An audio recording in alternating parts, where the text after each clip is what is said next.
G'day everyone, Kate Fantanell or Lady Liberty Australia here. I am here in Las Vegas at Freedom Fest and I am sitting down with Dr. John Lott Jr. I've been following his work for a long time. He is a big researcher into guns, especially in America, but he's also looked at what happened in Australia too with our statistics.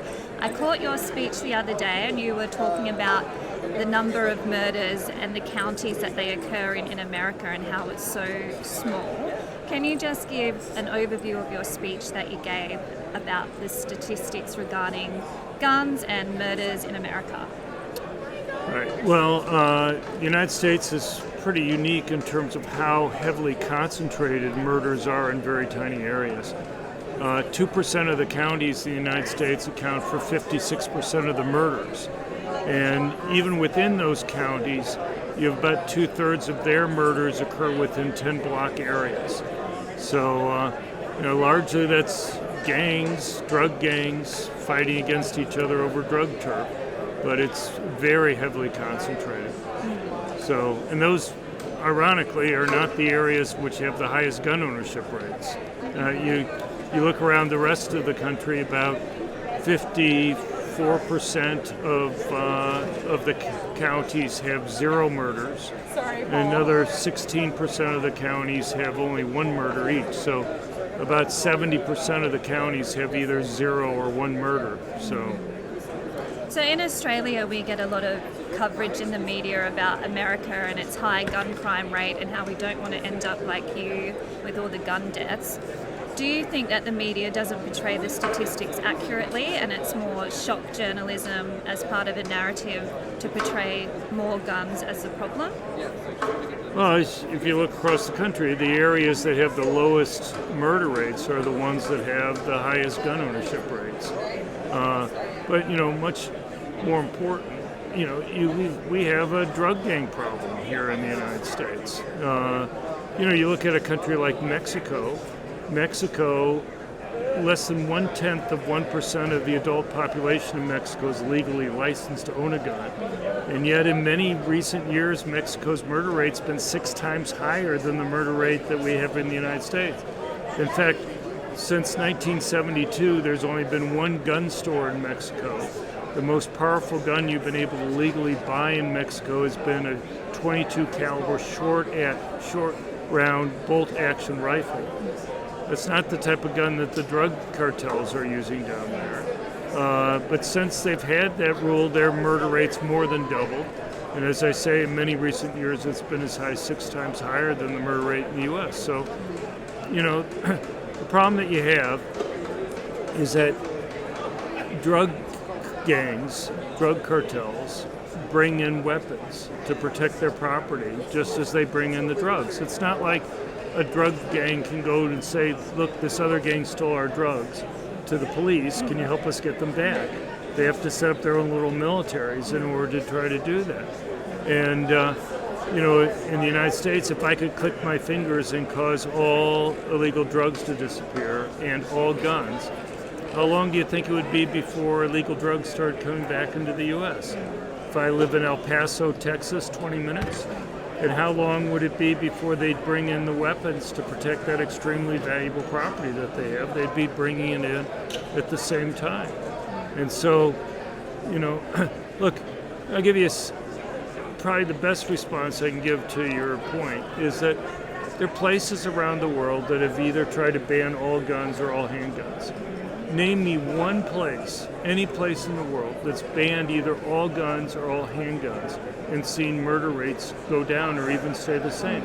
Every single time either all guns or all handguns have been banned, murder rates go up, and often by large amounts. Even in island nations, you see that occurring.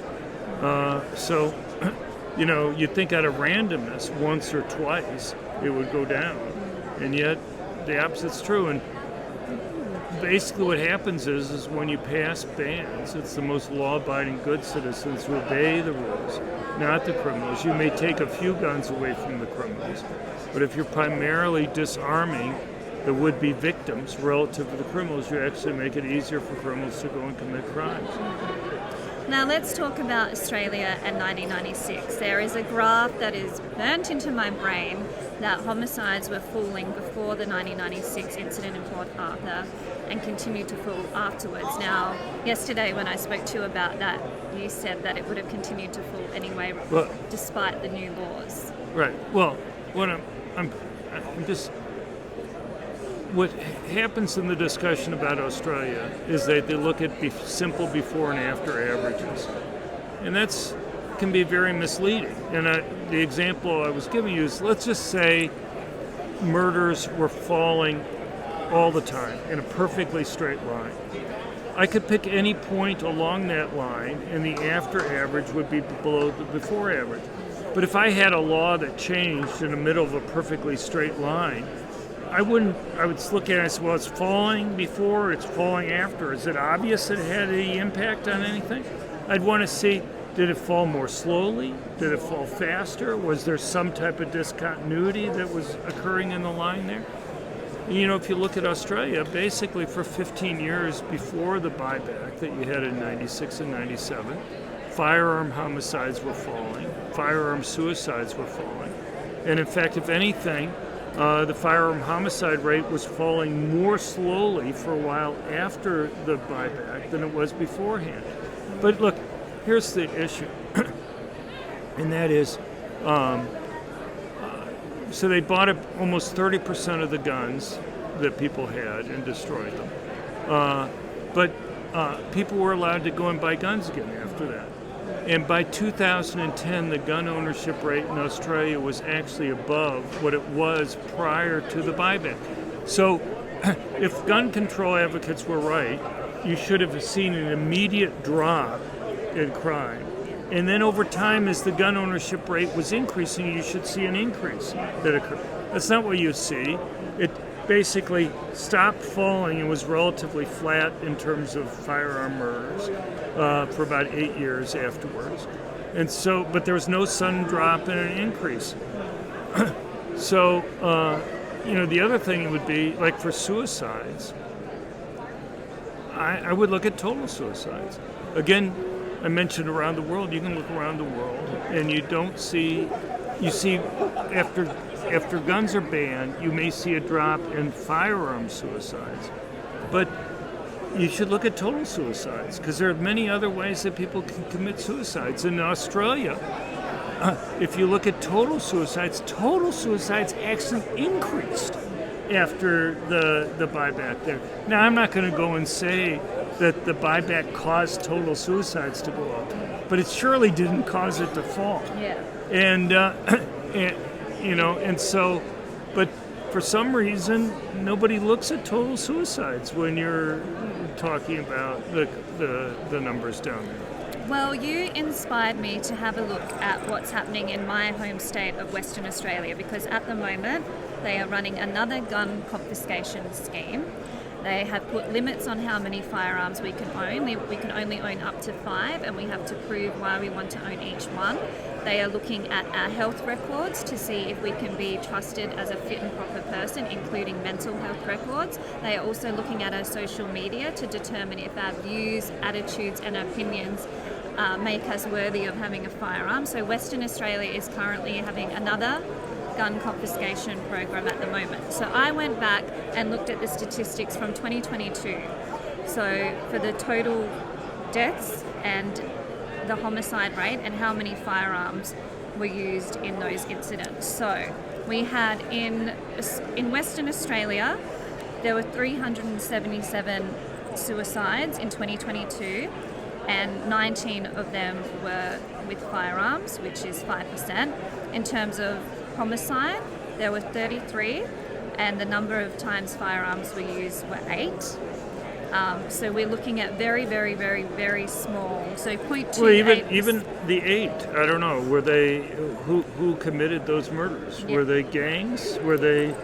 Well, the other interesting thing is in Australia, they don't count self-defense killings in the statistic. They don't, or police killings.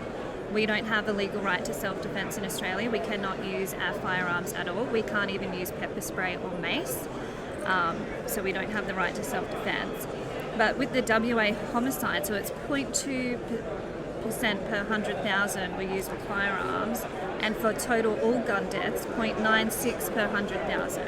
But the government is using gun crime and public safety as an excuse to take away more firearms in a state that clearly doesn't have a firearms problem. Right. Well, as I was saying, even those homicides that were there, how many of them were people who legally owned the gun or not? My guess is hardly any of them were probably people that legally owned the gun. So of the 8, maybe it's 0 that was there. That seems to me the more relevant question, because you're going to be basically law-abiding citizens. The ones who have registered their guns, the ones who own their guns, are the ones who are going to be affected by the change that's there. But look, if my research convinces me of anything, the people who benefit the most for owning guns are the most vulnerable people in our society. And there's 2 groups of people who I think benefit the most. One are people who are relatively weaker physically, women and the elderly. And the other group of people are basically poor, in the United States, poor blacks who live in high crime urban areas. The people who are the most likely victims of violent crime. So you're almost always talking about a young male doing the crime. And when a man is attacking a woman, there's a much larger strength difference that exists there than when a man is attacking another man. And the presence of a gun represents a much bigger relative change in a woman's ability to go and protect herself than it does for a man. Well, it's the equalizer. Yeah, right, exactly. And so,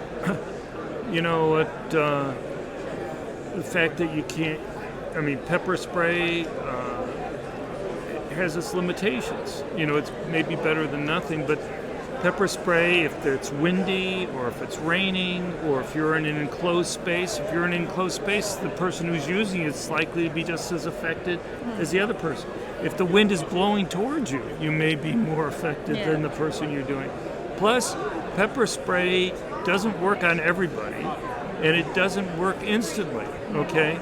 So, if it takes 20, 30 seconds for it to have an impact on somebody, a lot of harm can be done in that period of time. And so, but, the fact that they won't even let you use things like that, I assume a stun gun's out of the question. Yeah. But I don't know what one of the problems with stun guns is if somebody's wearing heavy clothing or if they have let's say rubberized shoes, then they don't have a connection to the ground, they're not grounded. You may not be able to may not be useful there either. But also with stun, if you're going to use a handheld device, you have to be very close to somebody. And the problem again for women is that if they actually get into physical contact with the attacker, they've lost control of the situation usually. Yeah. So, in the United States, we have something called the National Crime Victimization Survey, which we've had for about 50 years. They survey 240,000 people each year. And they ask people if they've been victims of a crime, and then they ask about 40 different questions about things like where did the crime occur, when did it occur, what was involved, characteristics of the criminal, how you responded, what the final outcome was. And what you find is that, particularly for women, but this is true across all groups, by far the safest course of action for you to take when you're confronted by a criminal is to have a gun. Women who behave passively are 2.4 times more likely to end up being seriously injured than a woman who has a gun. You'll frequently hear this claim that passive behavior, which is pretty much what they're forcing you to do in Australia, it sounds like, is safer than active resistance. The problem is that's really statistical malpractice that they do that, because what they're doing is they compare passive behavior to all forms of active resistance lumped together. Some of those are much more dangerous than passive behavior. So, for example, for a woman, by far the most dangerous course of action for a woman to take when she's confronted by a criminal is to use her fists. When you're almost always talking about a man doing the attack, if you use your fist, you're going to get a physical response back. The second most dangerous course of action for a woman to take is to run away. Now, if you can run away and escape, that's great, but women tend to be significantly slower runners than men are. In the process of being tackled and subdued, there could be real serious injuries that can occur. So, you're lumping those things together with a gun, and it kind of, and some of these things like a stun gun or a mace, they're pretty much a wash. It doesn't, because there are limits to doing it, and so anyway, Yeah. it just. The other stat that I came across when I was looking this up is in terms of domestic violence. So the argument for the Western Australian government at the moment is that we have a domestic violence crisis in Australia. The government is blaming it on the behaviour of men. Interestingly, the domestic violence deaths in 2022 in Western Australia, of which there were 22, none of them used firearms. Right. But they're using that as an excuse to take away guns off of people. Well, I would say it should be an excuse to let women have guns. The thing is, if you're talking about a man, he can pretty much kill a woman anyway without having to resort to a gun. But a woman has very limited ways to go and protect herself. If she wants to use a baseball bat, I don't know, maybe of a cricket. There. Yeah, cricket. A cricket bat or something. You have to get pretty close to somebody, and they can grab it when you're swinging it and take it away from you, and you're in trouble because you're right there with them. So the whole benefit of having a gun, the vast majority of times that people use guns defensively, it's not necessary to fire a gun. About 95% of the time that people use guns defensively, simply brandishing a gun is enough to cause a criminal to break off the attack. And so, but the whole benefit of having a gun is to try to keep the attacker away from you. Because, as I said before, if a woman actually gets into physical contact with the man, she's likely to lose. Do you know the statistics of how many incidents of firearm use in America from a self-defense perspective? How many lives have been saved by the point of the person having a firearm? Is there statistics available on that? We obviously don't collect that in Australia because we can't have self-defense, but do you know, are there studies into that? Well, we can talk about estimates of the number of defensive gun uses that occur. What would have been the outcome in terms of crime are going to be, a little bit more difficult to answer.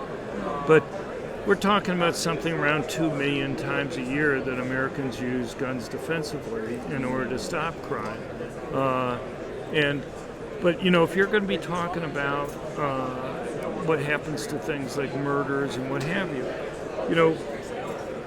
we have a couple different types of pieces of evidence. One is just we've seen places in the United States, like Washington, D.C. and Chicago, that have banned handguns.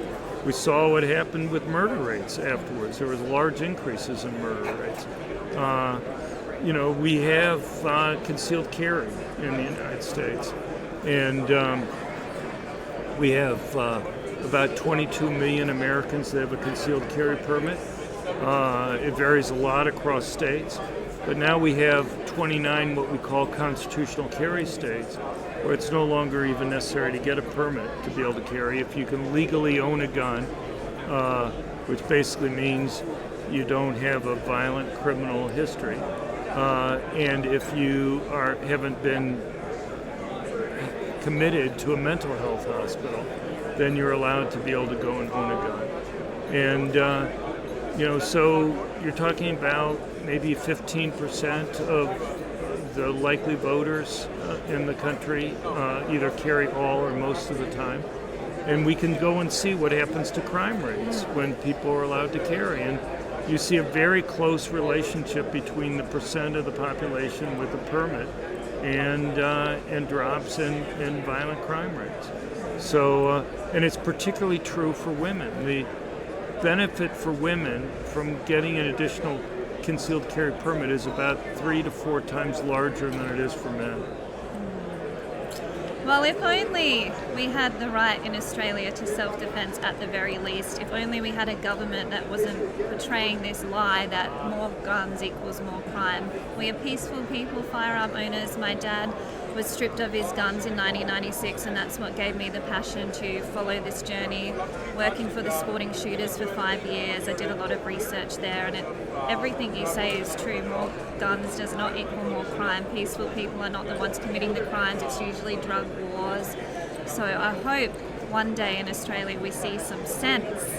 Will you be doing any studies into Australian gun crime and Australian gun ownership in the future?